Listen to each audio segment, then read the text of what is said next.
boom, compliance raised to 90%, which is absolutely amazing.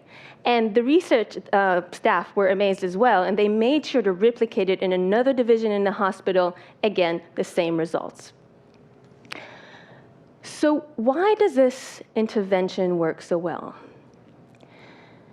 It works well because instead of using warnings about bad things that can happen in the future, like disease, it uses three principles that we know really drive your mind and your behavior.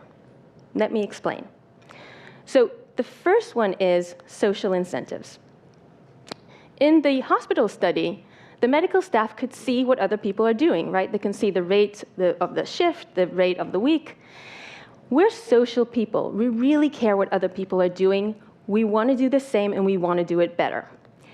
This is an image from a study that we conducted, led by PhD student Micah Adelson. And what it's showing you, it's a signal in the emotional center of your brain when you hear about the opinion of others. And what we found was that this signal can predict how likely you are to conform at a later time, how likely you are to change your behavior.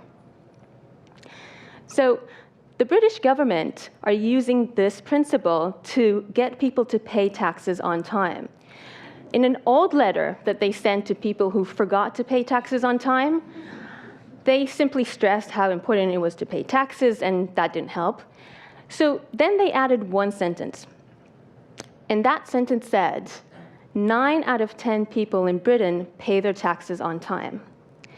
And that one sentence enhanced compliance within that group by 15%, and is thought to bring into the British government £5.6 billion.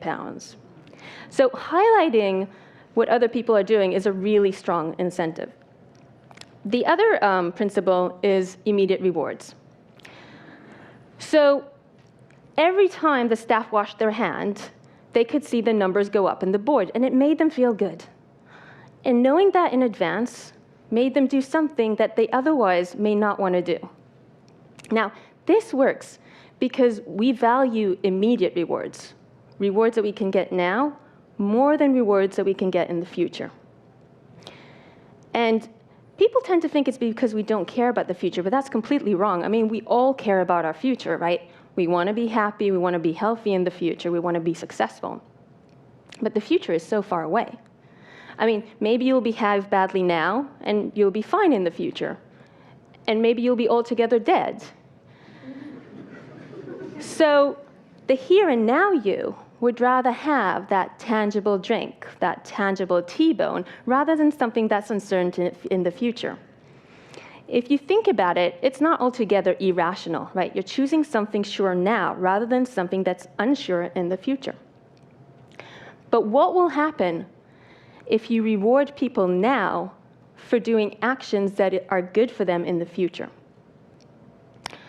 So studies show that giving people immediate rewards makes them more likely to quit smoking, more likely to start exercising, and this effect lasts for at least 6 months, because not smoking becomes associated with a reward, and exercising becomes associated with a reward, and it becomes a habit. It becomes a lifestyle. So we can reward ourselves and others now for behaving in ways that are good for us in the future, and that's a way for us to bridge the temporal gap. And the third principle is progress monitoring. So the electronic board focused the medical staff attention on improving their performance. This is an image from a study that we conducted that shows you brain activity suggestive of efficient coding of positive information about the future. And what we found was that the brain does a really good job at this, but it doesn't do such a good job at processing negative information about the future. So what does this mean? It means that if you're trying to get people's attention, you might want to highlight the progress, not the decline. So for example, if you take that kid with a cigarette, you might want to tell them, you know, if you stop smoking, you'll become better at sports.